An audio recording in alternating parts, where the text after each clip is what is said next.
Hola, buenos días, buenas tardes, buenas noches, ¿cómo están? Bienvenidos a otro capítulo de Conversaciones Matemáticas por Matemática Sentimental, este espacio en el que damos cuenta de ese entramado fértil, vital, complejo e inabarcable que es la actividad matemática.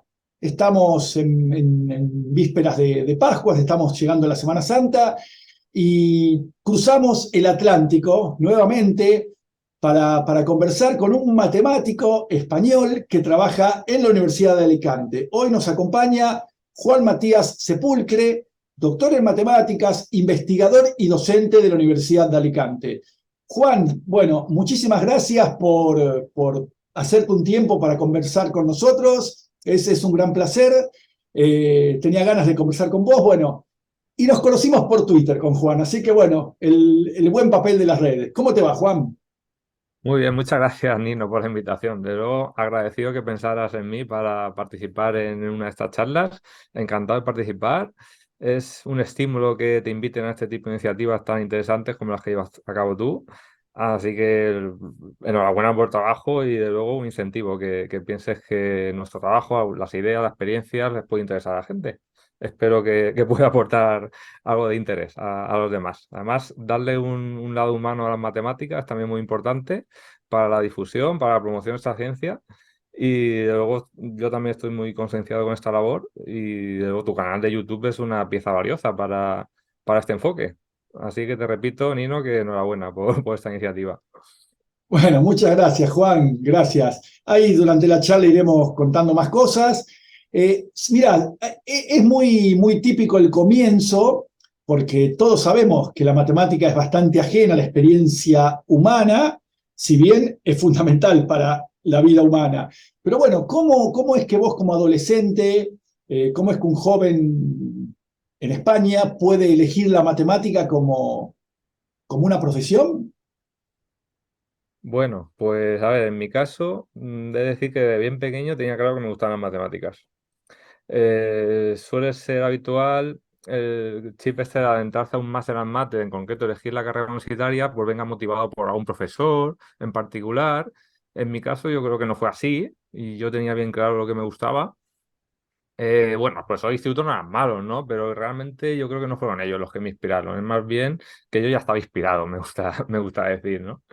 A mí lo de que me gustan las matemáticas es más bien que se trataba de entender las cosas, no de estudiar de memoria, no de empollar. Es decir, en otras asignaturas sí que se tenían que hacer verdaderos esfuerzos por aprenderse muchos datos, muchos procesos. Me acuerdo del libro de biología o de historia, unos libros estos de texto enormes, ¿no? Que al final me acabé estudiando, de luego. Y no necesariamente de memoria, pero claro, muchos datos sí que tenían que ser de memoria, ¿no? Sin embargo, en matemáticas, pues no era así. Yo me gustaba ir a clase y con escuchar, atender en clase y practicar un poco más en casa, pues yo disfrutaba y pienso que era más que suficiente, ¿no? Bueno, además también recuerdo ese chip, ¿no? Que me preguntas de por qué matemáticas. Recuerdo que un día, cuando me puse enfermo, que no pude ir al instituto, me quedé en casa, me acuerdo que encendí la televisión y puse un canal de estos que normalmente no tienen audiencia. Aquí en España es la 2 de televisión española, que normalmente suelen haber documentales, programas educativos, y tropecé con uno que se llamaba La aventura del saber. Y estaban haciendo en ese momento un espacio que se llamaba Universo Matemático. Buah, de decirte, Nino, que descubrí ese programa, o sea, descubrir ese programa fue alucinante. Porque justo en ese capítulo que pude ver ese día, porque estaba enfermo y no podía ir al instituto, estaban hablando del último teorema de Fermat y toda la historia que hay detrás del teorema. Y claro, a mí me maravilló. Tanto fue así que el siguiente día, cuando tuve que volver al instituto, lo que hice fue aprender cómo se grababa el vídeo y me puse a grabar todos los programas a partir de ahí y vamos, me los tragué todo luego por la tarde en casa. Así que yo creo que ese chip de matemáticas lo tenía bien temprano, ¿no? En casa, pues cuando comuniqué que quería estudiar matemáticas en casa, quizás sí que se llevaron una gran sorpresa, ¿no? Porque aquí en España, cuando yo entré a estudiar matemáticas, no sé en Argentina, pero aquí se pedía un 5, es decir, con aprobar el acceso a la universidad y la etapa de bachillerato era más que suficiente, ¿no? No había una gran demanda por estudiar matemáticas. Y claro, yo tenía buena nota incluso para haber estudiado medicina, ¿no? Que ya sabes que socialmente está Tiene mucho más mejor visto, prestigio, ¿no? claro. Eso es. En la familia, pues es verdad que no había antecedentes de estudios universitarios. Mi familia viene del calzado, de la agricultura. Y bueno, además matemáticas tampoco estaba justo en la ciudad donde vivía, así que en la familia quizás sí que causó cierta sorpresa, ¿no? Pero yo a mí es que me gustaban las matemáticas, entonces no lo tenía claro, o sea, yo no quería estudiar medicina, por ejemplo. Al final la familia lo que se encontró es un doctor, pero no en medicina, en matemáticas, ¿no? Así que no sé si era eso que me preguntabas. Sí, para ubicarnos, vos algo me habías dicho, naciste cerca de la ciudad de Elche. Contanos un poco el lugar donde naciste y cómo es la vida ahí. Eso es, sí, yo soy de Elche, que es una ciudad muy del calzado, la ciudad de las palmeras, tiene este patrimonio de la humanidad, el Palmeral, la Dama, hay un museo también que ha recibido muchos premios. Y bueno, está cerca de Alicante, que es donde ahora mismo trabajo, en la Universidad de Alicante. Y como te comentaba antes de acceder a la entrevista, más tenemos un equipo de fútbol en primera división, que ahora no pasa por una buena época. Pero que, bueno, yo también soy muy futbolero y muy enganchado también al Elche Club de Fútbol. Sí. Luego también en Elche sí que hay otra universidad, se llama la Universidad Miguel Hernández de Elche. Y allí cuando yo terminé la carrera de matemáticas, allí sí que se podía estudiar lo que se llama la carrera de Ciencias y Técnicas Estadísticas. Y resulta que yo al final acabé compaginando el programa de doctorado con esta carrera. Porque, claro, yo tenía claro que quería estudiar matemática, ¿no? Pero cuando acabas la carrera, pues no tienes claro por dónde enfocar tu salida profesional después, ¿no? A mí me gustaba, por supuesto, la docencia, pero también me gustaba investigar.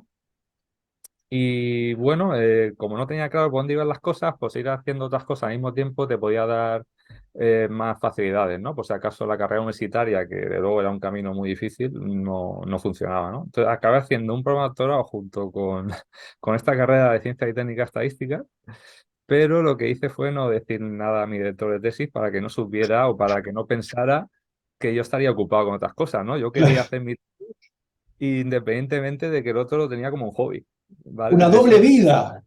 una doble vida, así algo así, porque al final, a ver, es verdad que en la carrera me convalidaban muchas asignaturas.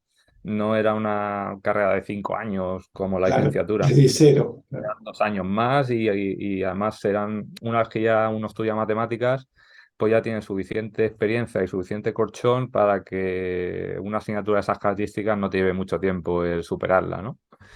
Y bueno, pues sí, también en Elche estudié Ciencia y Técnica Estadística, sí. Me preguntaba sobre Elche. Claro, claro. Eh, Cuando vos ibas a estudiar desde Elche hasta Alicante, ¿a qué distancia están? ¿Tuviste que mudarte a Alicante? ¿Ibas desde Elche día a día? ¿Cómo fue esa experiencia? Pues no hay mucha distancia, realmente en coche estamos hablando de 45 minutos, una Ah, hora por autovía, tenemos una autovía que es muy transitada y se utiliza mucho y bueno, de luego es más cómodo estar en Alicante porque no pierdes ese tiempo en el trayecto yendo y viniendo. Pero bueno, es muy habitual y también hoy en día a través de autobús, a través de cercanías o incluso en el propio coche desplazarse directamente porque la Universidad de Alicante además está muy bien conectada, sí. claro. Cuando comentabas esto de que descubriste el teorema de Fermat gracias a este programa La aventura del saber, Sí. situación de estar un poco enfermo, surgió ya en este ciclo de charlas que al finalmente, viste, la matemática tiene un efecto terapéutico, porque Vaya.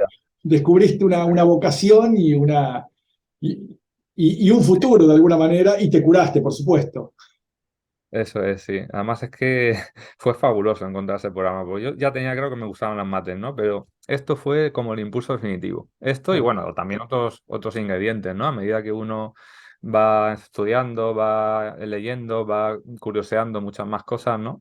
Pues se da cuenta del alcance que tiene todo esto, de las aplicaciones. Y bueno, al final mis derroteros llevaron también a matricularme en un programa de doctorado. Así que, desde luego, no elegí mal, pienso yo, porque me gusta lo que hago y estoy muy contento con el trabajo actual que tengo, sí. Claro, bien. Antes que nada, ¿cómo es la situación, el acceso a un programa a estudiar en la universidad? Acá en Argentina es acceso libre. Uno termina la escuela secundaria y su Ajá, desempeño en la escuela secundaria no tiene ningún impacto ni ninguna influencia en la carrera que uno va a elegir. Uno ya. puede elegir cualquier carrera y tiene ingreso irrestricto.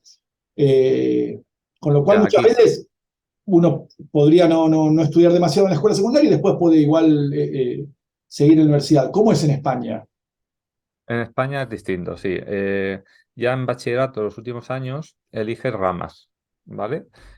Si alguien tiene claro que quiere estudiar algo algo relacionado con ciencias, pues va a elegir la rama científica, pero quien quiera irse a una carrera de letras va a elegir asignaturas más relacionadas con letras, ¿no?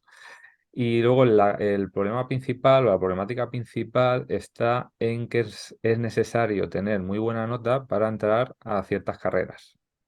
Me explico. Hoy en día, por ejemplo, las carreras de matemáticas y física están súper, súper demandadas, porque las empresas, de hecho, si fuera por ellas, cogerían a los estudiantes antes de terminar la carrera y se lo llevarían a trabajar con ellos. Ya sabes toda la relación que hay hoy en día con el machine learning, la inteligencia artificial, ¿no? Que no se habla de otra, esta semana de luego está muy al día, Big Data, es decir, hay muchos sectores que necesitan matemáticos por su formación. Y claro, eso ha hecho también que se incremente la nota de corte para acceder a esos estudios universitarios. Cada carrera, digamos, tiene un tope de plazas. En caso aquí de en Alicante, por ejemplo, la carrera de grado en matemáticas actualmente tiene 70 plazas, si no recuerdo mal. Entonces, claro, hay que delimitar de alguna forma los que quedan fuera. ¿Y cómo se hace? A través de una nota de corte que viene determinada por tu expediente en la etapa preuniversitaria, en bachillerato y en secundaria, y en un examen de ingreso a la universidad, que es lo que se conoce con el nombre de BAU o PAU, prueba de acceso a la universidad.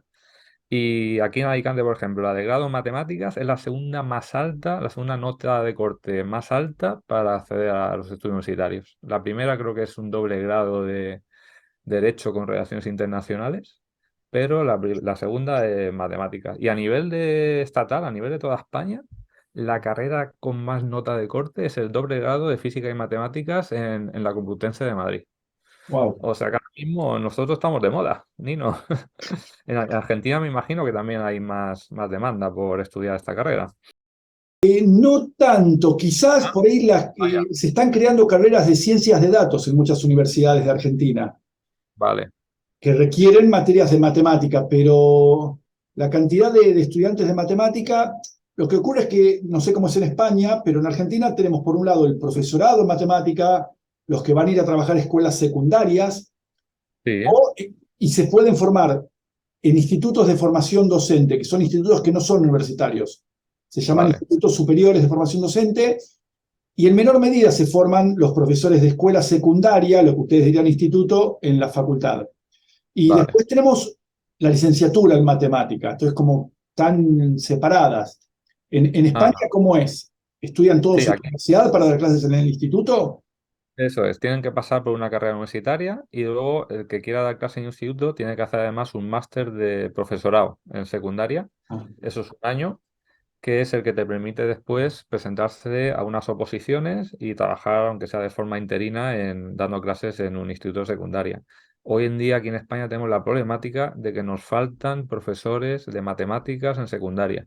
De hecho, en las últimas oposiciones se quedaron plazas desiertas, porque, como os digo, últimamente son las empresas las que están captando a los matemáticos y esa vocación que antes quizá había más para dar clases en un instituto pues ha ido a menos. El incentivo este de que en la empresa se cobra más, si no te gusta dar clase en secundaria por la actitud de los alumnos de hoy en día, pues quizá la empresa como que sabe aprovechar esta circunstancia y ofrece además un buen salario y muchos alumnos nuestros que pasan por aquí se acaban yendo a la empresa.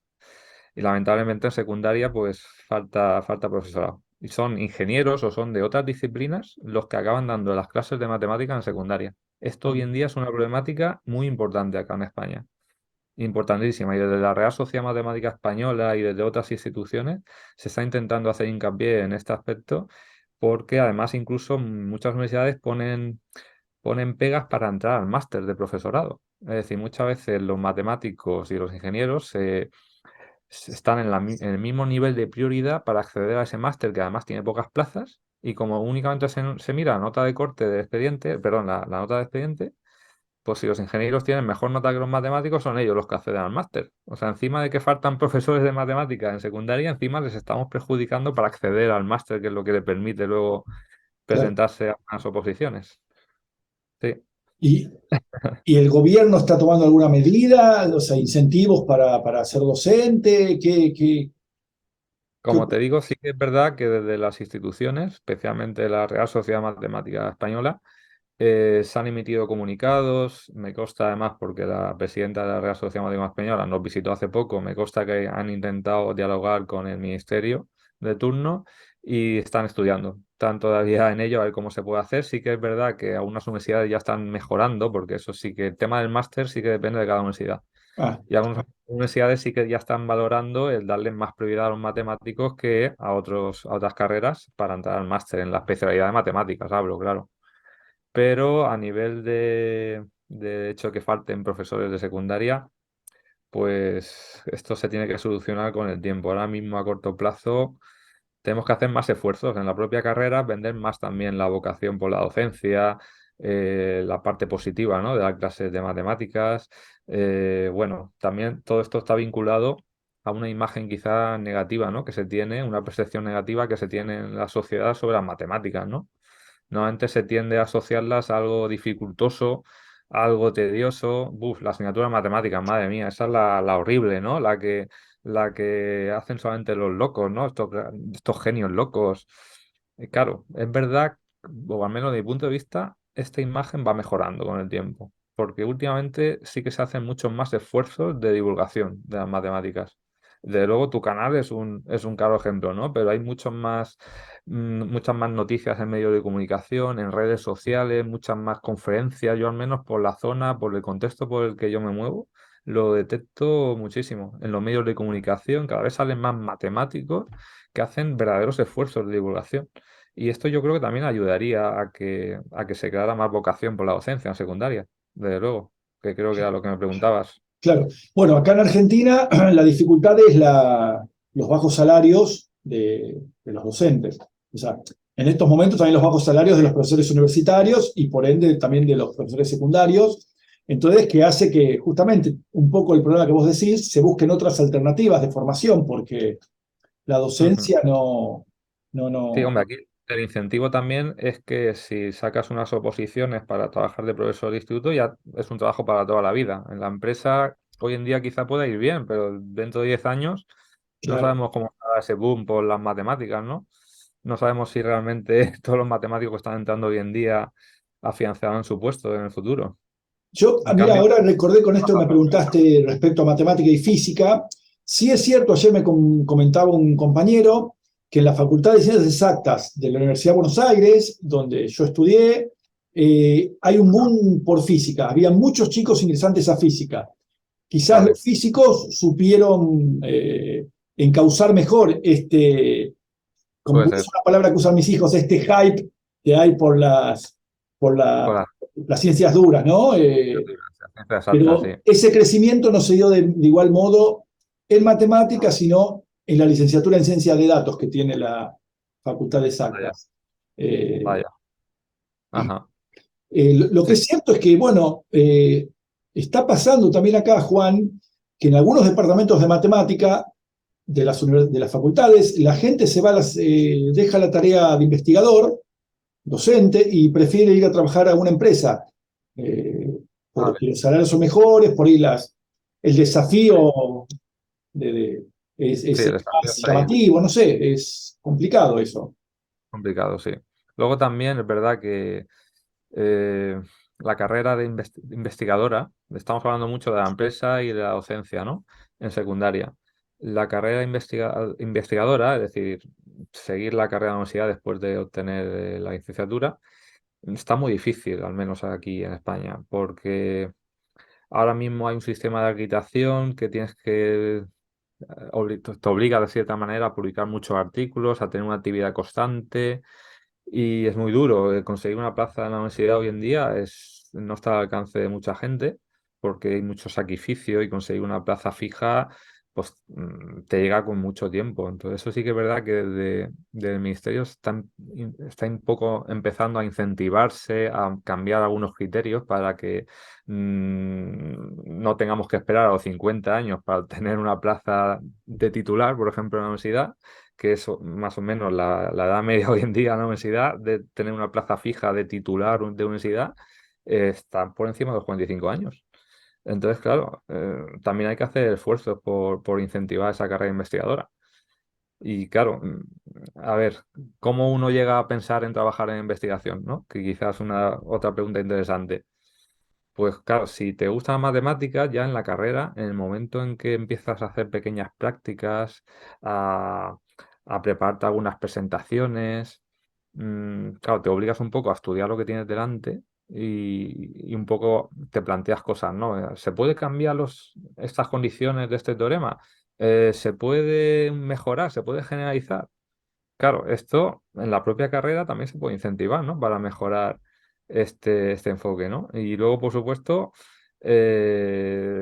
becas de investigación. Normalmente, cuando uno empieza a prepararse una tesis, normalmente lo hace asociado a una beca de investigación, una beca predoctoral, asociada a 3, 4 años. Normalmente, o hoy en día, mejor dicho, 3 años, y en mi época eran 4. Y de luego esto es un comienzo en la carrera investigadora y un incentivo, ¿no? Tener además un salario que te permita compaginar ambas cosas. En fin, empresa, investigación, docencia, ahora mismo es por donde se mueve la cosa, pero la empresa de luego está dejando a las otras dos muy, muy detrás respecto a ella. Dos cosas quería completar con Sí, respecto a esto de que cada vez hay más difusión en los medios.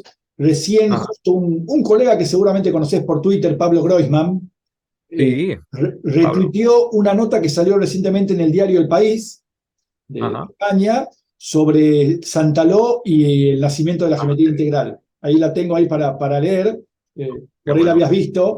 Eh, Sí, sí, sí. y segundo, Genial. bueno, a vos te gusta mucho la cuestión docente también, digamos, eso vamos a ir hablando, pero me das pie para señalaste algo que me parece muy interesante cuando uno cuenta un teorema, discutir sobre las condiciones de validez, qué ocurre si cambio esta hipótesis y por dónde voy a hacer la demostración. Convengamos que al Ajá, menos yo soy más grande que vos, pero en mi experiencia como estudiante de grado, la clase de matemática era una clase muy típica, independiente de la materia que sea.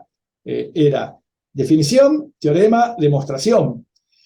Y vos asistías a un recital del docente, cuando recién ingresé a la carrera, estaba maravillado. Uy, tiene todo en la cabeza que...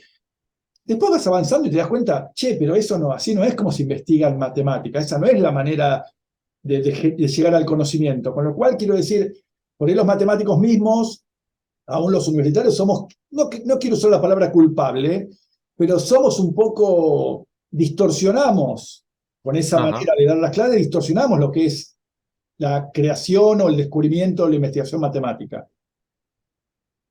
Sí, sí, estoy de acuerdo contigo, sí. Esto hay que trabajarlo en la misma carrera. Sé que has comentado que todas las asignaturas tenían un mismo enfoque en tu caso, ¿no? De lema o definición, lema, proposición, demostración. Bien, pero claro, hoy en día también la manera de dar las clases es diferente. Quizá todo esto viene a raíz de lo que nosotros llamamos como el Plan Bolonia. Antes, un estudiante universitario tenía mucha independencia. Podía no ir a clases y prepararse únicamente el examen final y superar la asignatura con un examen final. Hoy en día, a raíz de la reforma de Bolonia, ya data de unos años, hay muchas más actividades de evaluación continua. Hay un día a día que también se valora para la nota o para poder superar la asignatura. Y esto hace que se planteen otras actividades como son trabajos en grupos, exposiciones en pizarra, prepararse una presentación sobre un contenido concreto. A mí, por ejemplo, esa práctica, yo como estudiante ya pasé por ella, lo de prepararse alguna presentación. Y a mí también fue otro elemento de motivación para el día de mañana seguir con una tesis, porque en una práctica, una asignatura en concreto, recuerdo que detecté un fallo, detecté algo que no cuadraba o algo que no era evidente y pensaba que estaba mal. Pues yo me puse a indagar, yo tenía la necesidad de saber qué es lo que fallaba y por qué a mí no me encajaba ir de aquí a aquí, ¿no? Me faltaba algo, ¿no? Entonces, con mucho, con mucha paciencia acabé consiguiendo acabé consiguiendo una demostración de ese paso que a mí no me cuadraba. ¡Wow! O sea, menudo entusiasmo cuando uno consigue eso, ¿no? Después, la beca de colaboración. Aquí en España también, cuando estás en el último año de carrera, tienes opción a pedir lo que se llama una beca de colaboración. Esto es como una iniciación a la investigación, ¿no? Que es lo que me preguntabas. Bueno, en algunos departamentos igual también se plantea como una beca para ordenar libros en una biblioteca o, en fin, normalmente lo que se suele hacer es proponer un tema de trabajo relacionado con alguna de las asignaturas de último curso o de las anteriores e intentar desarrollarlo, ¿no? Y esta beca de colaboración, que yo también tuve la ocasión de poder pasar por ella, también me inspiró para saber cómo se puede investigar o qué significa eso de investigar. Porque es eso, o sea, te acabas leyendo un tema de trabajo, unos contenidos concretos, te piensas que es un tema cerrado, pero claro, hoy en día con tantas conexiones que tenemos, con tantas ramas que tenemos y tantos vínculos que se han establecido entre las distintas ramas de las matemáticas, pues es muy fácil plantearse, bueno, ¿y esto funcionaría? Bueno, es fácil, ¿no? Relativamente fácil, ¿no? Depende del problema por el que te muevas. Pero te puedes preguntar, bueno, ¿esto funcionaría si en lugar de quitar esta condición intentamos hacerla más amplia, intentamos generalizarla? ¿O es un problema abierto o no? Es decir, uno empieza por ahí, creo yo. O sea, de luego abrir caminos en matemática es muy difícil. Eso está únicamente reservado para los grandes genios. Pero yo pienso que un licenciado, un graduado en matemáticas sí que tiene posibilidades de coger un problema concreto, intentar ver qué pasa con él, intentar cambiar algunas condiciones, intentar establecer relaciones con otros elementos que a priori parece que no están conectados, pero luego resulta que sí.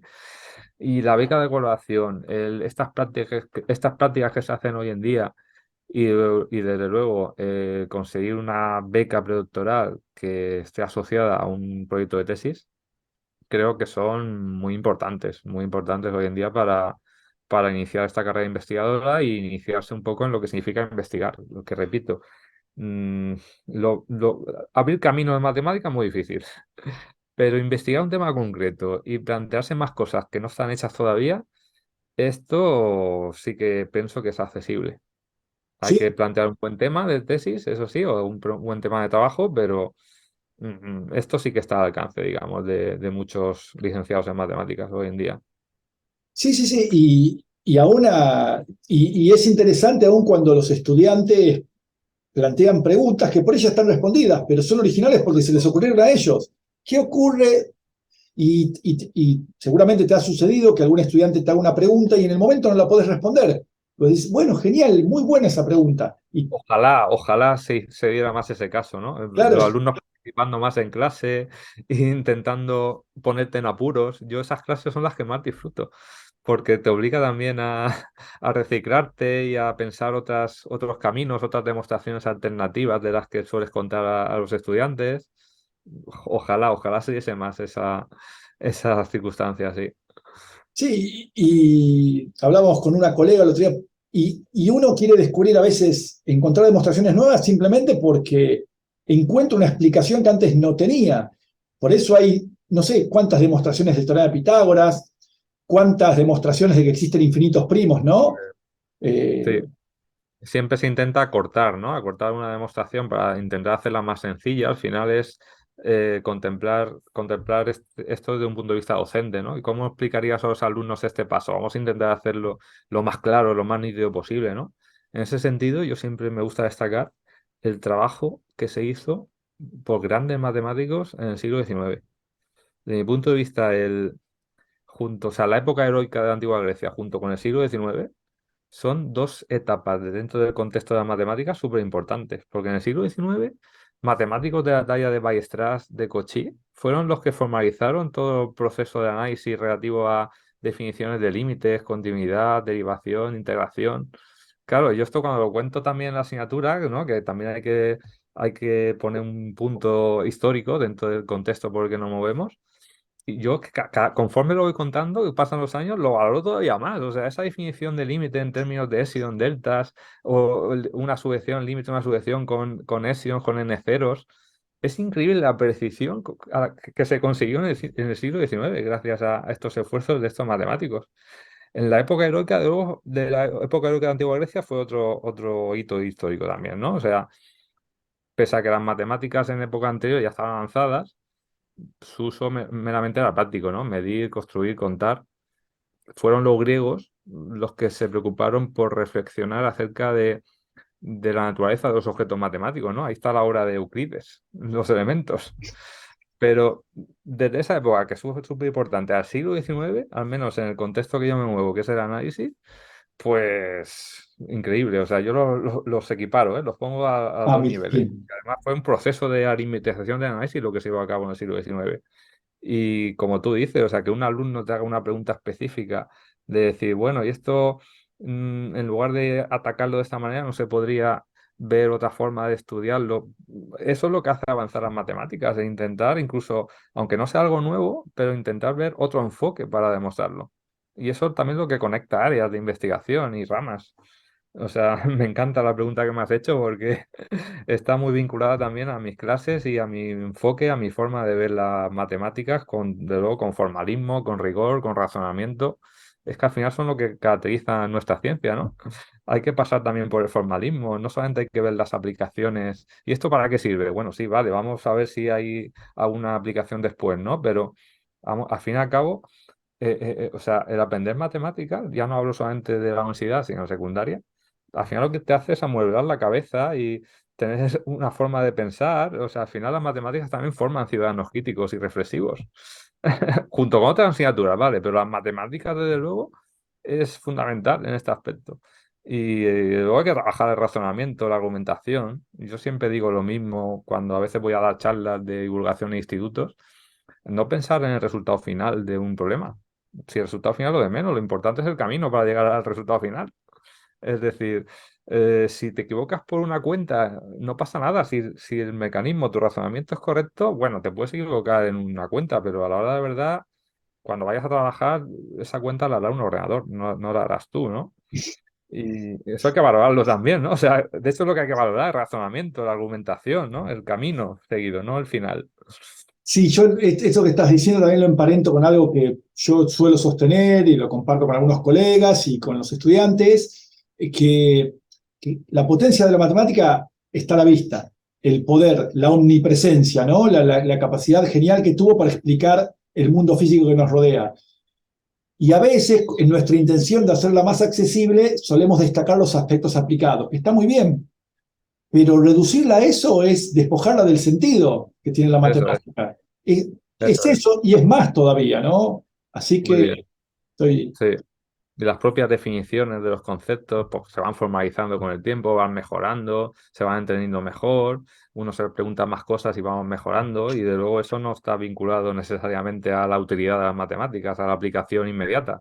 Que sí, que luego también hay aplicaciones inmediatas de muchas, de la mayoría de las cosas, ¿no? Pero el razonamiento y el rigor pues tienen que estar ahí siempre. Sí, y, A mí es y lo que me llama también mucho. Mi área, de luego, que es el análisis, está totalmente unida a ese rigor, a ese formalismo. es en el... Bueno, ahora viste que en el 21, en el 2021 se cumplieron 200 años del famoso curso de análisis de Cauchy, ¿no? Ya que lo mencionaste. Y es Sí, genial cómo... Porque es cierto, nosotros muchas veces en nuestras clases de matemática usamos muchos adjetivos, está cerca, está lejos, se acerca, una cantidad muy chiquitita, que está muy bien como para empezar a motivar, pero en algún momento hay que, ¿qué quiere decir estar muy cerca? ¿Qué quiere claro. estar muy lejos? ¿Qué quiere irme alejo? Y bueno, Es Newton, increíble que Leibniz y los que vinieron haya podido. después hicieron cosas maravillosas, pero bueno, en algún momento se encontraron que necesitaban darle cuerpo a a esa idea de me acerco, me alejo, ¿no? Y qué Claro, porque maravilloso hubo lo de Cogí, los 200 años de ese curso. increíble, sí. Sí, además es que había una necesidad en esa época, lo digo porque he estudiado algunas cosas sobre ello. Había una necesidad porque veníamos de una crisis. Hay una obra, a ver si recuerdo el título, Vamos a ver. A ver. Era de George Berkeley, el autor. El analista, creo que se llamaba. El El, obispo Berkeley, Esto es, el obispo de Berkeley, que eso era es. muy Es lo que crítico de esos era muy métodos. crítico. En su obra creo que era el analista, el título. Lo que decía era que no se podía atacar la supuesta irracionalidad de la religión debido a cómo los matemáticos argumentaban en sus escritos. Es decir, veníamos de una época en que se habían detectado errores y, o falta de precisión. El mismo Cauchy en algún escrito confundió, o a lo mejor no lo confundió, pero ahora dejarlo escrito quizá no lo marcó bien. Confundió la continuidad con la continuidad uniforme para demostrar algunos resultados. Entonces, el hecho de que estos investigadores como Weierstrass o estos maestros de la matemática como Weierstrass, el propio Cauchy, Bolzano, hay muchos, ¿no? Detrás de todo ello, Hilbert, por supuesto, ¿no? Y con su famoso 23 poemas de Hilbert, que también un poco organizó la actividad matemática del siglo XIX, pues fue súper importante, ¿no? O sea, el intentar eliminar cualquier rastro de subjetividad, eso es primordial en matemáticas y al final nos caracterizamos por eso. Y veníamos de una etapa con cierta crisis, ¿no? Muchos resultados. Fíjate también el tema de los fractales, ¿no? Cuando empezaron a aparecer esos monstruos matemáticos, esas curvas que eran continuas pero no eran derivables en ningún punto. O sea, que no tenían ningún punto, o sea, que todos sus puntos eran angulosos, pero era continua la función. Eso de un punto de vista intuitivo no te lo imaginas. Y en esa época no había ordenadores que te dibujaban esas funciones. Hoy en día nos podemos hacer una idea gracias a los ordenadores, pero por aquel entonces no, ¿no? Y estos monstruos, como te digo, las curvas estas de la curva de Coe, lo que se llama el copo de nieve, ¿no? Esas curvas de Peano que empezaron a aparecer también, los trabajos de Cantor. Habían problemas matemáticos ahí de una dificultad tremenda, ¿no? Y el poder eliminar cualquier rastro de subjetividad, pues es importante y como digo, esto en el siglo XIX se pudo hacer y de luego yo todavía sigo valorando mucho cuando doy una definición con tanto nivel de rigurosidad. Digo, madre mía, ¿cómo alcanzaron esto, no? Increíble. Sí. Y a la vez, ¿no? Cómo eso se hizo canónico ahora, porque es la manera en Sí, la cual uno presenta la que hoy en día. como, bueno, y también ya mencionaste a Cantor, esos resultados de Cantor de la década del 70 al siglo XIX que revolucionaron la matemática al punto de que haya matemáticos que estuvieran en contra, hoy por hoy son canónicos, ¿no? Yo en particular los resultados de cardinalidad los vi en la quinta materia de la carrera, que es lo que llamaba un curso de cálculo avanzado. Eh, Ajá. es Sí, bueno sí. para la historia de la matemática entender la de los procesos, ¿no? La de los paradigmas, la de las ideas que están dando vueltas, cómo en algún tiempo lo que es revolucionario después pasa a ser canónico. Sin duda, sin duda, también muy importante, sí, el poder equiparar los números pares o con los números naturales a efectos de cardinalidad, pues luego causa al principio hasta que uno no lo interioriza bien, piensa que es algo del demonio, ¿no? ¿Cómo es posible que haya la misma cantidad de números pares que de naturales, ¿no? Pero bueno, sí que podemos establecer una relación bidirectiva entre ambos conjuntos. Pues de luego esos trabajos de Cantor sobre la teoría de los cardinales también, ¿no? Y Alex 0, Alex 1, y que hay siempre, y todas las hipótesis que hay también sobre todo ese tema de trabajo de infinito, es también algo increíble y animo a aquel que se meta a estudiar todo eso en profundidad, ¿eh? Porque de luego es un tema que no se acaba nunca. No. Siempre hay algo abierto por ahí. Eh, bueno, ya que estamos, ¿cómo al momento de elegir un tema de doctorado, cómo es que Ajá. el análisis es lo que logra atraerte? Ya, por qué me volqué al análisis, ¿no? Pues en parte ya lo he dicho, ¿no? Y yo estoy unido a o mi sentimiento es lo de formalizar las cosas, el intentar tener un rigor, intentar ver las cosas de manera más clara y luego yo creo que el área de análisis está también muy identificada con este patrón, ¿no? Yo me identifico con estos matemáticos, como te he dicho, y a mí el razonamiento y expresar las cosas de una forma rigurosa es lo que más me llama. Y esto creo, como digo, que en análisis se aprecia mucho más. Y en particular todavía más en la variable compleja. Pensar en los esfuerzos que se han realizado a lo largo de la historia para poder aceptar lo que tenemos hoy en día consolidado es también una motivación extra para seguir y para adentrarse más en este pensamiento, ¿no? Las otras áreas también son muy interesantes, no digo que no, ¿no? Aunque, por En, ejemplo, Empiezan las disputas ahora. Seguramente. Sí, yo veo otras áreas como el tema de las álgebras de Lie, o el grupo de Lie, por poner un ejemplo, ¿no? El grupo cociente, hay algunas partes de geometría, alguna parte de estadística, la veo algo como más farragoso. Bueno, esto es subjetivo, ¿vale? Pero Exactamente, está buenísimo que esto es así sea. subjetivo. Esto es subjetivo, pero yo de luego me identifico mucho con el análisis por lo que te acabo de decir, por ese nivel de rigurosidad que hay detrás. Yo tenía claro también, en la carrera las asignaturas que más me gustaban eran las de análisis y desde luego en este caso tampoco influyeron los profesores, o sea, o sea, yo no pienso en un profesor que fuese magnífico y gracias a él me decanté por análisis, no, al revés. Las asignaturas de análisis fueron para mí las que más me gustaban. Yo recuerdo en primero, que claro, en primero uno entra a la universidad y, madre mía, ¿no? Se asusta mucho en algunas asignaturas de primero y en particular de análisis. También álgebra, pero sobre todo análisis. Hay muchos repetidores, ¿no? Alumnos que suspendieron el curso anterior. Y cuando uno entra en primero, se ve una clase de 100 personas en aulas de estas grandes que faltan sillas y te toca ir al aula del lado pedir sillas y llegas un poco tarde.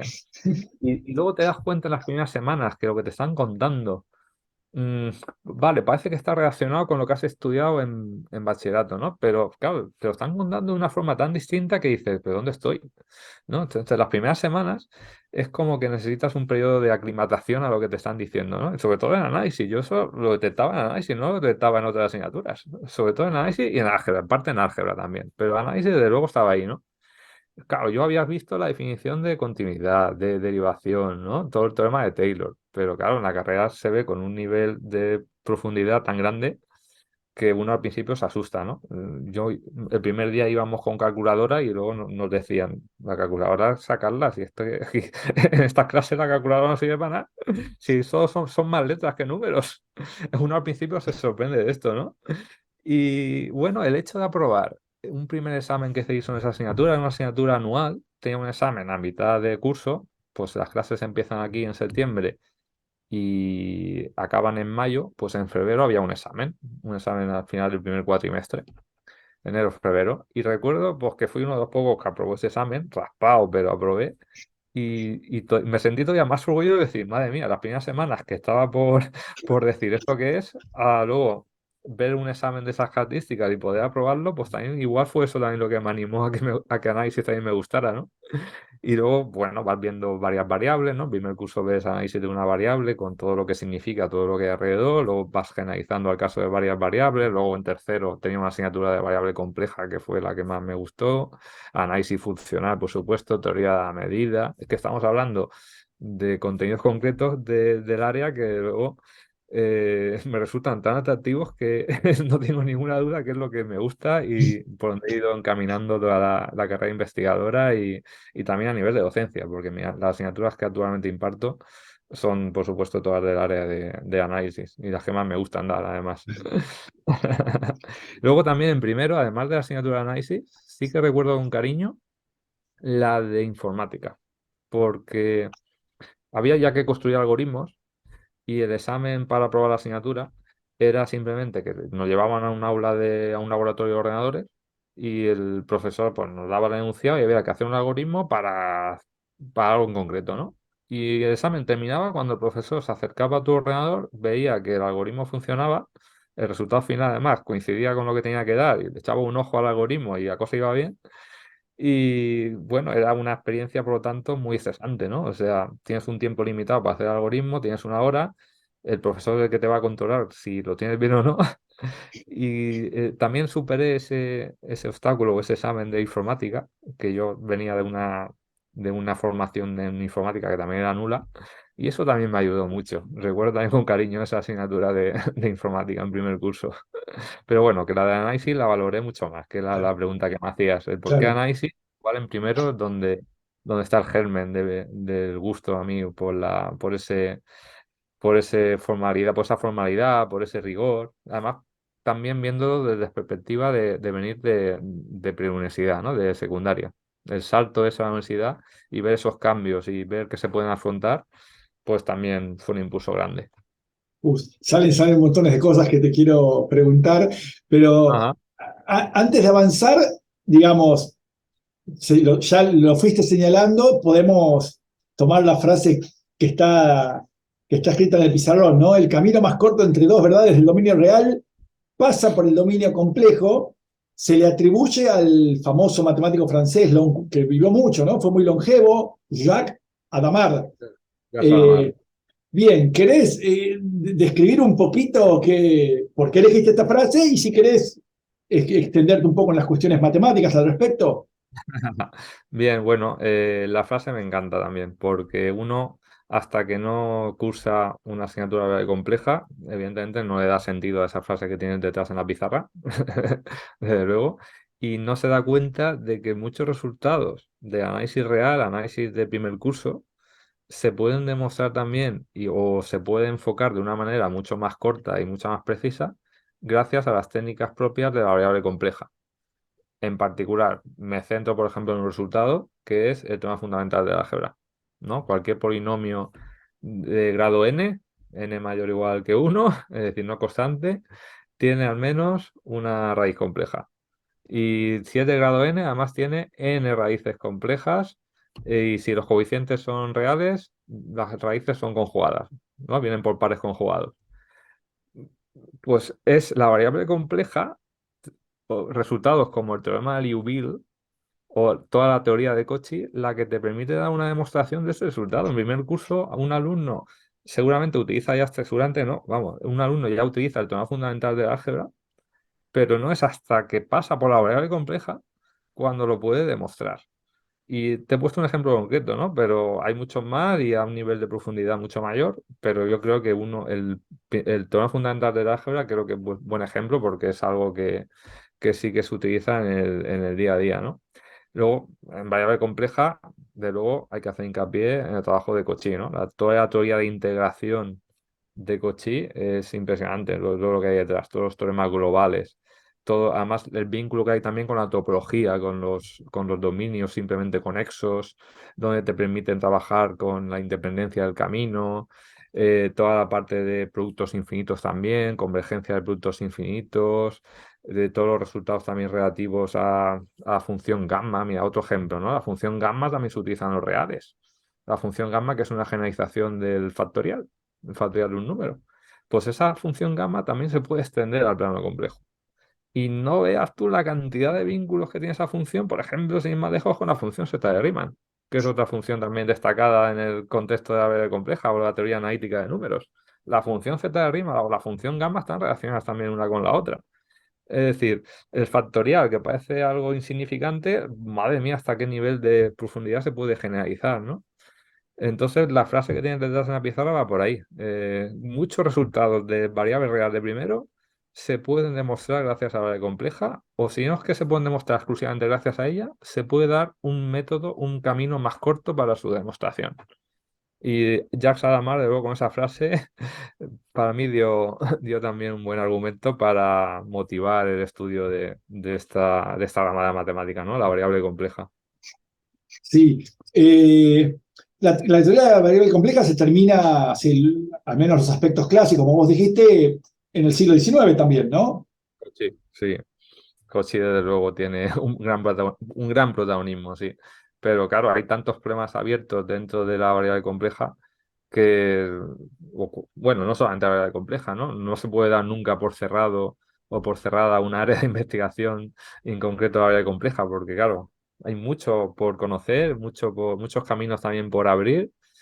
Uno de los problemas que tenemos abiertos ahora mismo, la hipótesis de Riemann, desde luego, es un buen ejemplo de ello, ¿no? La cantidad de resultados que empiezan afirmando. Si la hipótesis de Riemann fuese cierta, bueno, y si no fuese cierta, también habría otros resultados también, ¿no?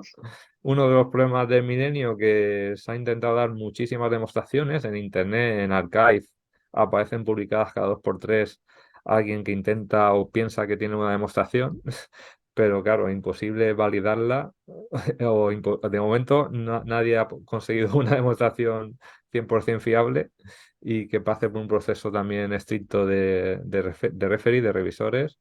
Así que nunca se acaba Lleg- toda esa parte de investigación. ¿Llegaremos a ver la demostración de la hipótesis de Riemann nosotros o no?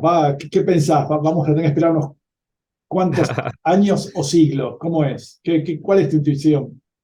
si lo vemos desde el punto de vista probabilístico, no vamos a poder verlo porque la cantidad de tiempo que lleva abierto el resultado y que todavía no hayamos podido conseguir una demostración, nos indica que es un tema de luego muy difícil, ¿no? Uno de los problemas del milenio y como tal, pues la dificultad es de luego digna de reseñar, ¿no? No, sí que se consiguió, ¿no? Grigori Perelman, el ruso Grigori Perelman, sí que consiguió demostrar uno de estos problemas relacionados con la esfera cuatridimensional, ¿no? Que por cierto, ya sabéis que renunció al premio de... Sí, renunció a todos los honores Perelman. Sí, además es que justo cuando consiguió la demostración de la hipótesis de Poincaré, ¿no? El Congreso Internacional de Matemáticas se iba a celebrar aquí en España, en En Madrid. Madrid, claro. Y él estaba invitado a dar una charla sobre el gran descubrimiento que había hecho. Y renunció también a venir a Madrid, renunció al premio. Lo que tengo entendido que él no quería ningún tipo de notoriedad, de fama. Él le gustaba investigar, le gustaba eh, encerrarse en su mundo de la investigación y no quería ningún tipo de recompensa por ello, ¿no? Por lo que he leído al respecto. Y entonces, si solamente tenemos un caso de estos problemas grandes, difíciles que se han podido resolver, como es la hipótesis de Poincaré por Perelman, o bueno, también el último teorema de Fermat, aunque no era un problema de milenio, sí que estaba dentro de los 23 problemas de Hilbert, ¿no? Ahí también Andrew Wise, después de varios intentos, lo pudo conseguir, ¿verdad? Porque inicialmente dio una demostración, pero encontraba un error. Tuvieron que pasar también un par de años más hasta subsanar ese error y fijaos la demostración que dio, que prácticamente era 20 páginas, o sea, ocupa muchísimo, ¿no? La demostración del teorema y lo que hizo fue abrir también nuevos caminos, porque todo el tema de la teoría de curvas elípticas fue también gracias a ese desarrollo de Andrew Wise. Y tenemos, por tanto, un ejemplo de que uno de los grandes problemas abre nuevas vías, abre nuevos caminos, y la hipótesis de Riemann quizá pues va por esa vía. Habrá que abrir un nuevo camino para intentar resolverla, quién sabe. En el caso del último teorema de Fermat, pues ya sabéis la anécdota o la historia que hay detrás, ¿no? De que el propio Fermat dejó anotado en uno de los Claro, márgenes de los libros que tomaba que tenía una demostración. Pero como el margen era tan pequeño, no no la pudo ponerla. escribo. Pues tengo entendido que hay gente todavía intentando probar el último Sí. teorema de Fermat con las técnicas de la época de Fermat, Ah, porque mira, Andrew White lo hizo con técnicas nuevas. claro. Pero en la época de Fermat, siglo XVIII, las matemáticas que se sabían de ahí son únicamente, o sea, únicamente con ellas se puede hacer otra demostración alternativa. Pues creo que hay gente todavía intentando Ah, probarlo mira, esto. mira. Bueno, Pero si se la llegara a importancia, lograr es claro, maravilloso. también. Pero bueno, la importancia de la demostración de Andrew Wise fue eso, ¿no? Todo el Claro. boom, el desarrollo por las curvas elípticas también. Así que la hipótesis de Riemann, pues ojalá algún matemático tipo Caffarelli, ¿no? Enhorabuena a la comunidad matemática argentina por el último premio recibido. Ojalá tuviera algún avance significativo. De luego para mi área sería muy importante, pero en términos probabilísticos creo que va a ser difícil que lo veamos nosotros. Me- Ojalá. mencionaste a Hilbert varias veces y bueno, no desde el cierto, ¿no? Viste la historia de que le preguntaron a Hilbert si muere y en algún momento resucita 100 años más adelante, algo así. ¿Qué preguntaría? Bueno, dicen que Hilbert preguntó que lo primero que le interesaría saber es si se había resuelto la hipótesis de Riemann. Qué No sé si es bueno. cierto o no, pero no importa. Lo que sí es cierto es la ponencia de Hilbert, ¿no? En el famoso Congreso de Matemáticos de 1900. Ujú. Y qué perspectiva, ¿no? Qué visión de la matemática que tenía Hilbert, ¿no? Por eso es uno, junto con Poincaré, dice que es uno de los últimos Increíble. matemáticos universales, ¿no? Esa visión de proponer 23 problemas que marcaron de alguna manera el rumbo de la matemática del siglo XX. Qué matemático excepcional, con todas las palabras. Increíble, sí. Tiene un mérito enorme, ¿no? El poder aunar en 23 problemas tantas y variadas ramas de las matemáticas, gracias a esa lista que dio, pues de luego también fue todo un impulso para los matemáticos, para la comunidad matemática. Eh, tremendo, sí, no puedo dejar de decir otra cosa, es increíble. Hay, Hoy en por día, ahí la conoces. Hay una biografía sobre Hilbert que escribió una periodista y escritora norteamericana que se llama Constance Reid, y escribió una ah, biografía sobre Hilbert y sobre Curran. Por ahí las las conoces. Vale, Constance Reid fue hermana de Julia Robinson, una de las que demostró uno de los problemas de Hilbert.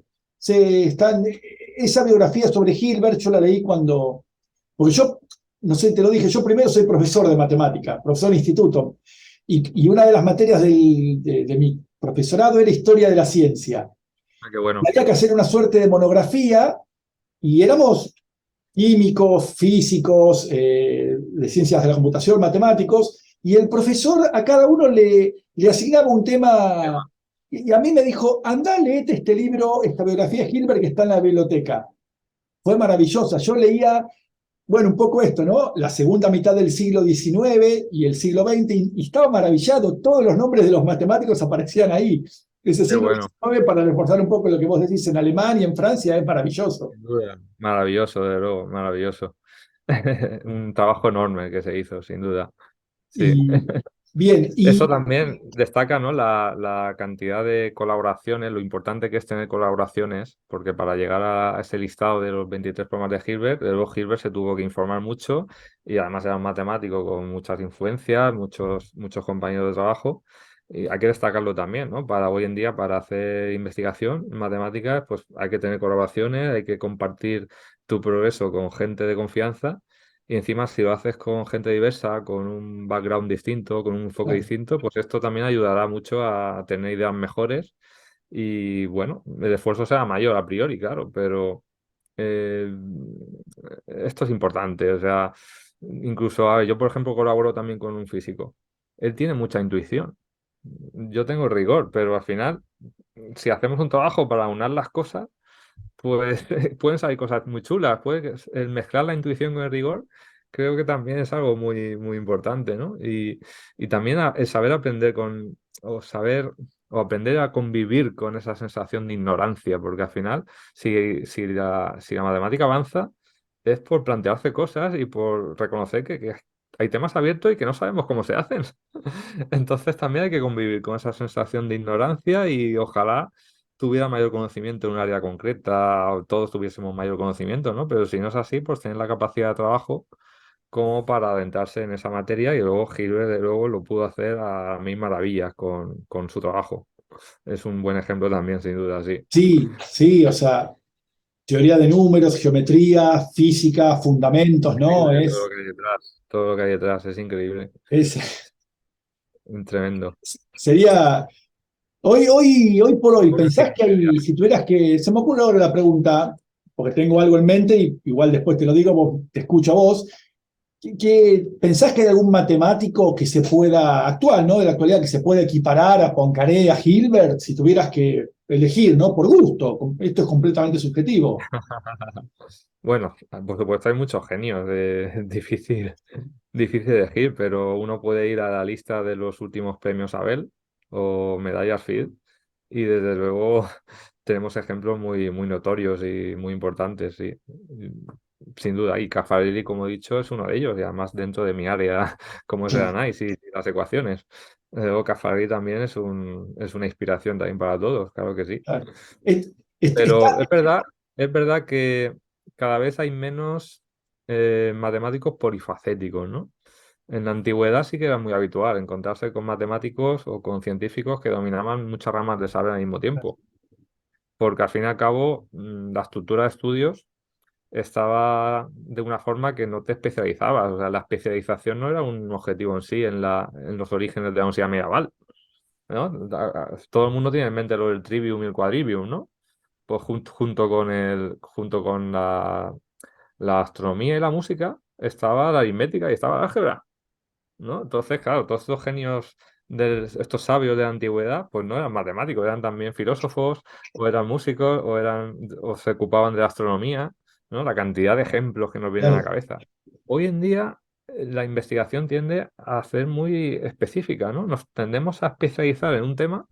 Yo suelo decir también lo mismo. Cuando acabé mis estudios de secundaria o de bachillerato, era el momento en que yo tenía más conocimientos de muchas disciplinas, de muchas áreas, bueno, o al menos era el momento en los que yo sabía responder a más preguntas de estos programas típicos de la tele que te preguntan por todo, ¿no?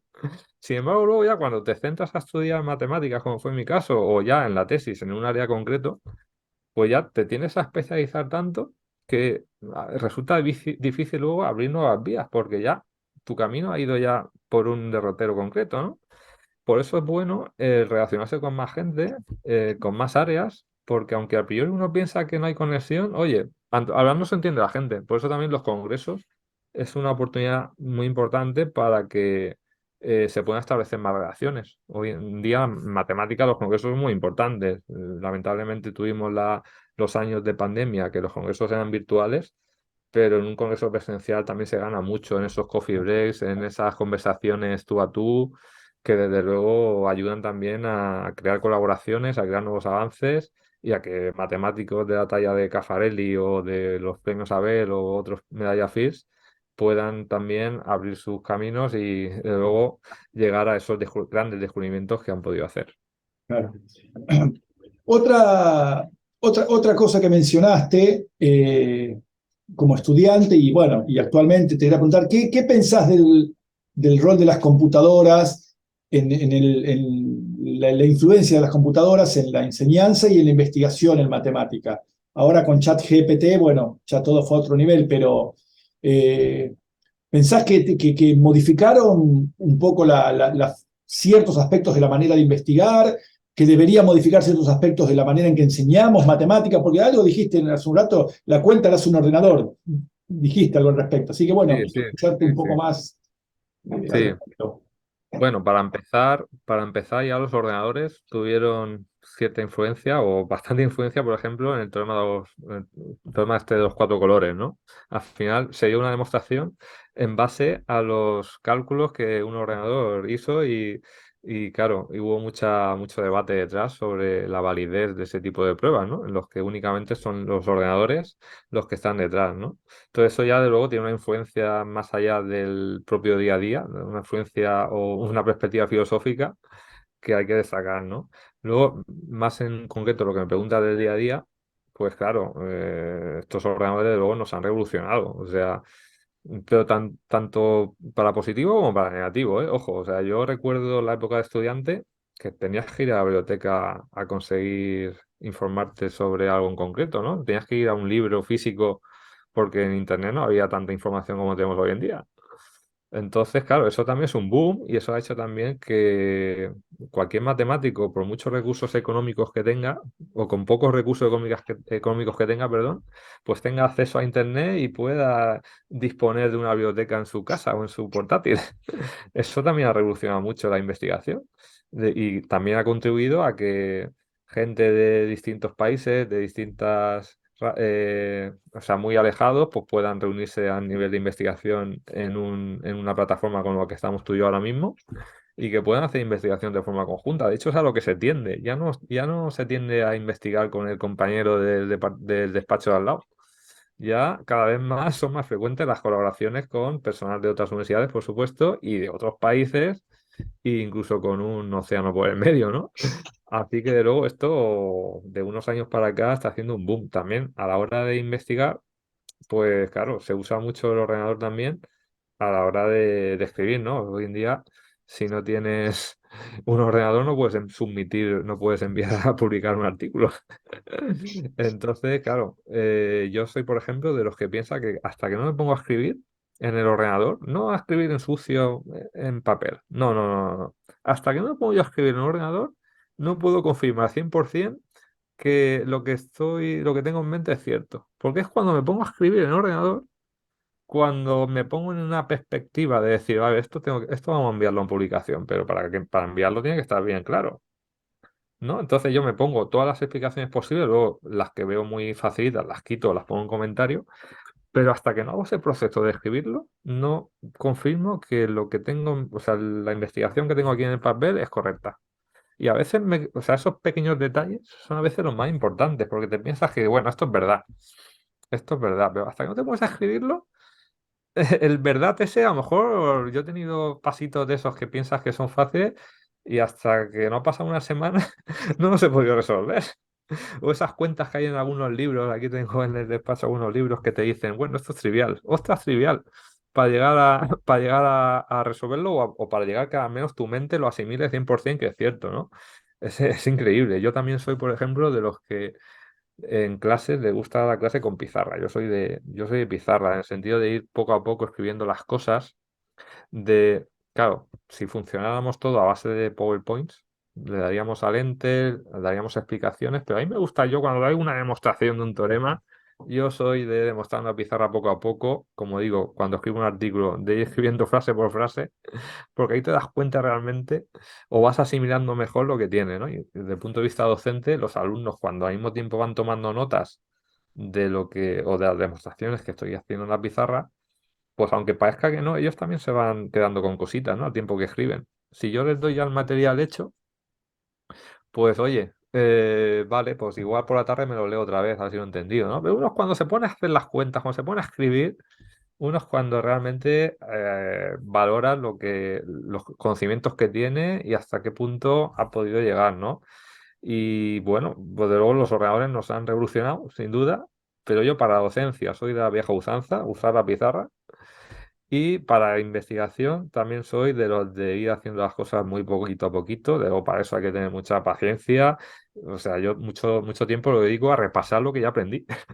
Al final, cuando estamos investigando, estamos repasando constantemente cosas que ya en su día aprendí, pero claro, como no somos enciclopedias que lo tenemos todo a mano, tenemos que hacer mucho esfuerzo de volver a repasar y repasar. Y es cuando repasas cuando la cabecita te hace clic y piensas, ostras, que por aquí podemos tirar para poder aplicar esto otro, o poder cambiar algunas condiciones, o poder encontrar una nueva demostración. ¿Vale? Pero sin embargo, en todo lo que te estoy diciendo, lo de las cuentas, lo que me has comentado de las cuentas, eso te lo hace un algoritmo. Mm, Tú, si quieres conseguir la solución, una solución numérica o un resultado numérico, pues vale, con el algoritmo lo vas a conseguir. Pero yo no estoy preocupado en lo del numerito final, como te he dicho antes. Claro, Yo soy claro, del proceso, de claro. razonamiento que hay en medio. Sí, por ahí va mi comentario anterior. Bien, bien. Hace una hora que estamos hablando, ¿viste? Ah, Se pasó. no, no Escúchame, quiero sabía. que me cuentes algo que habíamos conversado en la previa. Vos sos un gran impulsor de la divulgación matemática, has escrito textos, te gusta dar clases, estuviste señalando algunas cuestiones, pero bueno, quiero que cuentes cómo es que llegás no me sale, a desarrollar este interés por la divulgación y entiendo que la considerás una de las actividades principales también de la actividad de un matemático, ¿no? Bueno, Sí, yo creo que, bueno, tanto la docencia como la divulgación son temas de mucho interés y que considero que un personal docente e investigador de una universidad pública pues debe seguir haciendo esfuerzos para promocionar, para divulgar la ciencia exacta, las matemáticas y sus aplicaciones, ¿no? Y luego uno de estos retos, desde luego, lo tenemos con la divulgación. Soy de los que piensa que se están haciendo esfuerzos cada vez mayores en este terreno, pero hay que seguir haciendo más, hay que seguir haciendo más y también desde las instituciones, de las altas instituciones, se debería también potenciar de una forma mucho más vigorosa, con más énfasis, ¿no? A ver, ¿por qué llega al mundo de la divulgación? Bueno, como sabes, o como pienso que ha quedado claro en este tiempo de la entrevista, yo soy gran aficionado a las matemáticas desde, desde que era pequeño. Entonces yo siempre he tenido interiorizado esa labor de divulgación o de tratar de explicar a los compañeros algo que no entendían, o en la familia o con los amigos. Si yo veía algo que me gustaba, pues lo compartía con los amigos, ¿no? Entonces claro, esa labor de divulgación la he tenido interiorizada desde hace tiempo. Lo que pasa es que es verdad que cuando uno ya es docente en la universidad y no solo imparte clases en los grados de matemáticas y física, pues yo también he impartido clases de matemáticas en el grado en química o en biología.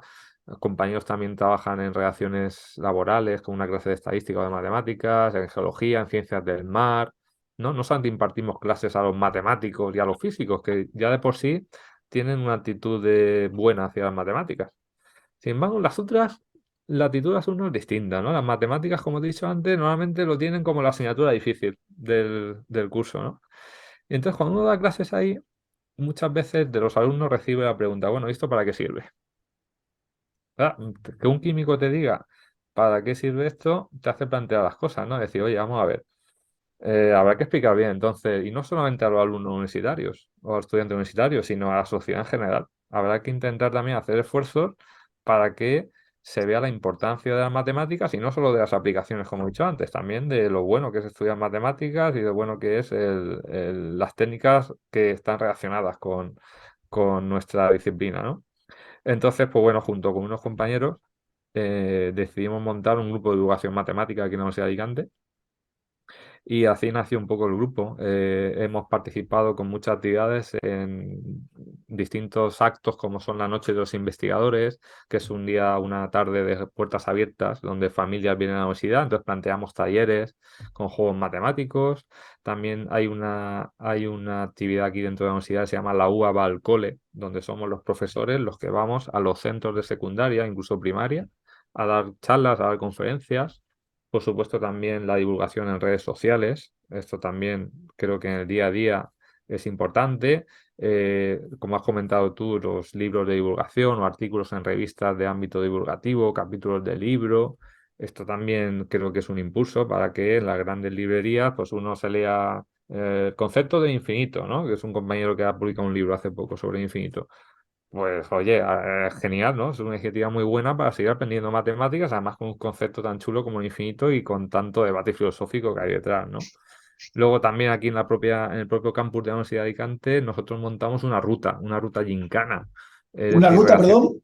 una ruta gincana, una especie de competición por grupos en los que los participantes tienen que resolver problemas matemáticos que están ligados a una zona concreta del campus.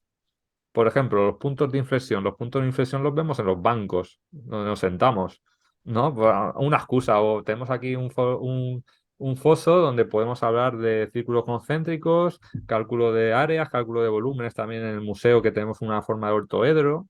Estas actividades están más destinadas al público en general, sin duda. De hecho, los sábados también hay una actividad cada cierto tiempo que se llama STALMAT, Estímulo del Talento Matemático, que es para jóvenes de 14 años, 15, y entonces, bueno, se reúnen con compañeros que tienen las mismas inquietudes, que en clase muchas veces se aburren porque tienen altas capacidades, y plantear actividades como la que te he señalado de la ruta o otras, pues desde luego yo creo que les viene muy bien. Luego también organización de cursos, cursos de verano, de divulgación, abiertos a todo el público, no únicamente a los estudiantes universitarios, participación en jornadas de estudiantes en general, entrevistas en medios de comunicación, radio, prensa. Pues siempre que nos llaman, nosotros, de luego, como Vale. grupo de estamos encantados de poder contribuir a esa difusión de lo que hacemos y de lo que tanto nos gusta, ¿no? Así que, de luego, una tarea más de nuestro día a día. Tenemos docencia, tenemos investigación, tenemos gestión también, porque al final todo el mundo tiene que pasar por gestión, pero tenemos también divulgación o difusión. Y yo creo que es un cuarto pilar de nuestras tareas de profesor universitario, en una universidad pública, vamos. Claro, claro. Sí, sí, Un me parece que es poco... fundamental todo ese tipo de iniciativas, ¿no? Justamente tienen que ver con desacralizar un poco la profesión. Sin duda. Un poco, sí. Además es también devolver a la sociedad al final la remuneración que tenemos dentro de nuestro trabajo. Al final también esa parte de la remuneración también va dedicada a ello, ¿no? Y Claro, no claro. solamente formar estudiantes, que también, ¿no? Lo bueno de nuestro trabajo es que como compaginamos tantas tareas, si uno un día tiene un día malo de investigación, al menos le queda la parte reconfortante de que ha tenido unas clases y esas clases, pues igual, si no han ido mal, pues oye, eso bueno que te llevas. Al Y- menos contribuir a esa formación Sí, de los eso. estudiantes.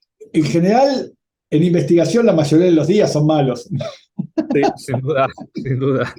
Y como te he dicho antes, de repasar cosas que ya sabías, pero a veces que es bueno dejar pasar un tiempo en un problema. Cuando Sí, tienes un problema sí. que no te sale, ya llega un momento que dices, uff, esto ya no sale, ¿no? Pues deja pasar unos días, ¿no? Vete a otras cosas, vete a otros asuntos, haz deporte. Luego, para mí el deporte, yo soy, por ejemplo, un apasionado también al atletismo, ¿no? Al running.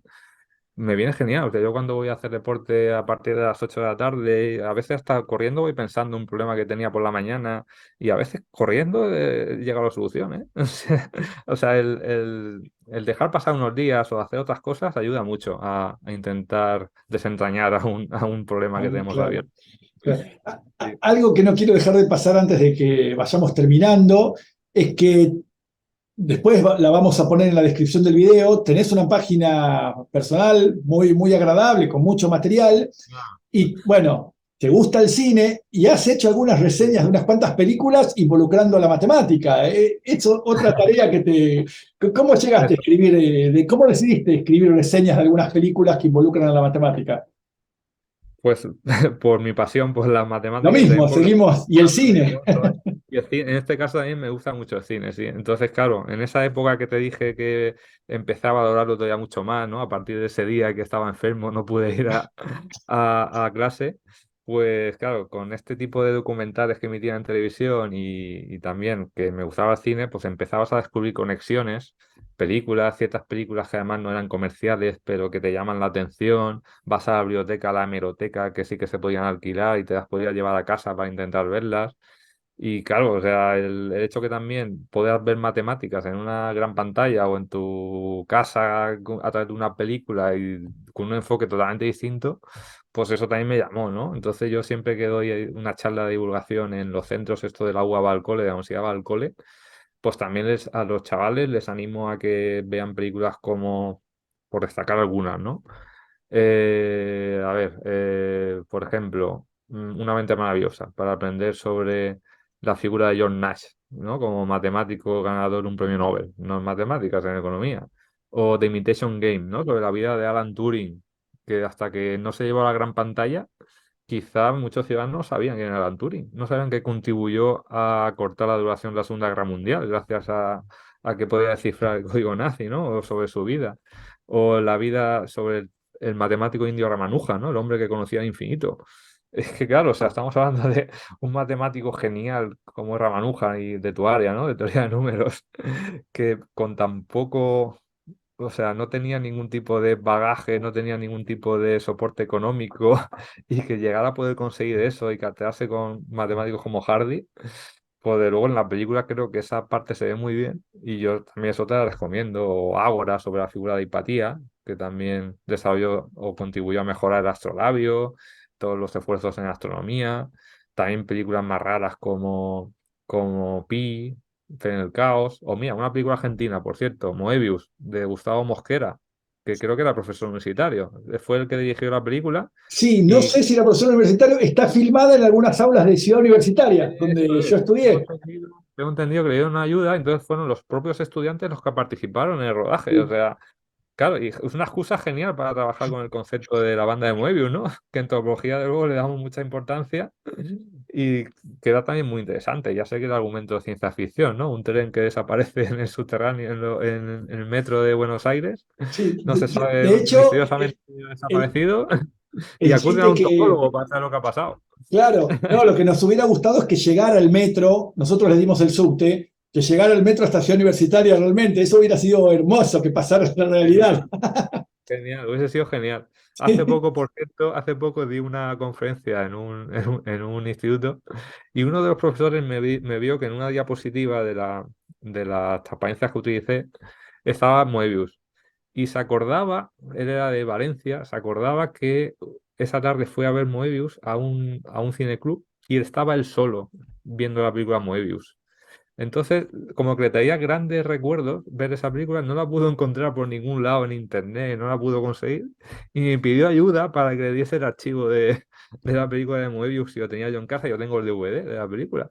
Y Mirá, de luego, cuando se lo pasé y quedé con él, se quedó alucinado y me dio muchas gracias. O sea, la película Moebius para este hombre se hizo una ilusión tremenda el poder tenerla de nuevo en sus manos. mirá, qué bien, qué interesante. Gustavo Mosquera es el director, Gustavo sí. Mosquera, sí, después no le perdí el rastro en su carrera cinematográfica. Oye, Y sí, bueno, y no, en tu página hay varias, de hecho hay otras películas como Perros de Paja, que esa es un poco de otro sí. calibre, ¿no? Con otro director Hay un poco uno. más, pero es interesante la cantidad de películas que listás en tu Muchas, sí, página. bueno. La redacción en algunos casos es mucho más profunda, la redacción con las Claro, matemáticas, y en otros casos pues es más de alguna escena o un contenido concreto o la propia escenografía, es decir, siempre hay algún vínculo, pero en unos casos es mucho más profundo que en otros, ¿no? claro. Como en las películas Pero, que mencionamos sí que hay mayor vínculo, ¿no? Pero hay otras cosas, como hay claro, otras películas como Perros de Paja que me mencionas, que bueno, en este caso, pues sí, hay un profesor de matemáticas ahí, pero quizá el contenido matemático no hay tanto. claro, claro. Pero bueno, es una gran película, me parece. Sí, sí, por supuesto, sí, sí, sí. Sí. Indomable Will Hunting es otra, también me gusta destacar. Sí, Ahí también se aprecia la teoría de grafos, ¿no? Cuando sí, resuelve un sí, problema en la pizarra. sí. Sí, lo único que yo tengo para decir de esa película que recuerdo cuando la vi mucho, que es muy difícil que hoy alguien sin formación matemática resuelva un problema abierto, ¿no? Eso es un poco, Sin eh, duda. Muy, muy difícil, es verdad. Esa es la parte no realista de la medio, película, ¿no? claro, medio fantasiosa, ¿no? Es verdad. Sí, sí, Sí, que me está muy acuerdo bien. cuando Yo la vi creo dije, que... bueno, pero está bien, está linda la Sí, película. bueno, está muy bien, de luego. Además, es trabajo con Tim Robbins, ¿no? Que actúa de psicólogo en esa película. También me encantó mucho. Sí, bien. ¿Es Tim Robbins el psicólogo o es Robin Williams? Ay, Robin Williams, me he confundido el nombre. Ah, sí, pero está bien. Robin Williams, Sí, sí, eso es. sí. Sí, sí. Sí, Bueno, sí. no, me acuerdo que la vi también, creo que en el 97 o 98, la vi no fui al cine, la vi en un VHS. Ah, vale. Así que, No eh, sé si analizaste los problemas concretos que aparecen en la pizarra de no, no esa película. recuerdo eso. No, Yo hice el trabajo porque tengo un Excel ah, de cine y televisión y hice captura de pantalla cuando en alguna escena aparece la pizarra, ¿no? Y resulta que hay unos problemas. En la primera hay dos. Él como que resuelve dos problemas. Pues los primeros que resuelven son súper sencillitos. En la película te venden que es algo escalofriantemente difícil, como que está reservado a los grandes genios, ¿no? Y luego te pones a analizar los problemas que hay detrás y son auténticas, vamos, que para un licenciado en matemáticas lo hace en un minuto. mira, Es no había prestado hacer, atención. Ah, hacer unas cuentas combinatorias y ya está. O sea, no hay nada, ¿eh? De verdad, teoría de grafos, pero muy sencillita de lo que significan los vértices. Nada del otro mundo. O sea no, que esa parte también faltó quizá dar asesoramiento. un mayor asesoramiento, sí. Que es lo que Claro, ocurre en muchas películas de ese tipo, que no hay asesoramiento detrás. claro. Entonces, claro, meten algunas gambas como esta, sí. Claro, claro. Uy, me gusta la expresión que usaste, meter la gamba, nosotros también la De la usamos. gamba, de la gamba, eso es. Una expresión atravesada por el italiano, ¿no? La gamba. Vaya que sí, vaya que sí. Bueno, Juan, si te parece, quedaron montones de cosas para hablar, pero bueno, ya creo que está bien por ahora. En todo caso, podemos hacer una segunda parte. ¿Hay algo que quieras decir, que te hayas quedado con ganas de contar, como para ir terminando? Bueno, a ver, como hemos hablado tantas cosas, yo destacar de nuevo que la matemática es mucho más humana de lo que la gente en general se cree, ¿no? También es una actividad humana y tiene un lado humano, y no solo para unos pocos iluminados o unos grandes genios. Y bueno, algo que hacemos en mayor o menor medida de cercanía, pero que está en nuestra vida cotidiana, ¿no? Como es el leer, como es el enchufar la televisión, aprender cosas nuevas, pues la matemática también está ahí detrás, ¿no? Es una actividad más como seres humanos. Y bueno, pues por lo general a nosotros nos gusta lo que hacemos, es algo, un mundo apasionante, hay muchos enfoques. Su asociación, como he dicho antes, al razonamiento, a rigor, al formalismo, es primordial, su importancia es increíble y hay que seguir haciendo esfuerzos por divulgarla y llegar a todos los niveles. Y este foro que conduces tú mismo, Nino, es una opción fantástica. Así que te doy de nuevo las gracias, desde luego, por pensar en mí, en que podía aportar algo. No, Ojalá yo te agradezco a vos que te hayas más hecho gente este como tú. tiempo, te escribí, te conocí, creo que lo dije, pero bueno, voy a decir, o sea, valoro mucho Twitter, veía tus intervenciones en Twitter, te empecé a seguir, y bueno, y me pareció que eras un buen candidato para transmitir tu experiencia en este ciclo de Encantado. charlas.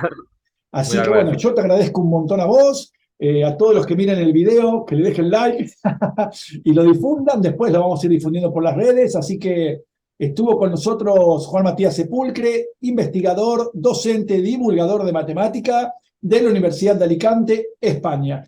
Así que Juan, te mando un abrazo y nos estamos viendo. Gracias. Muy bien, muchas gracias.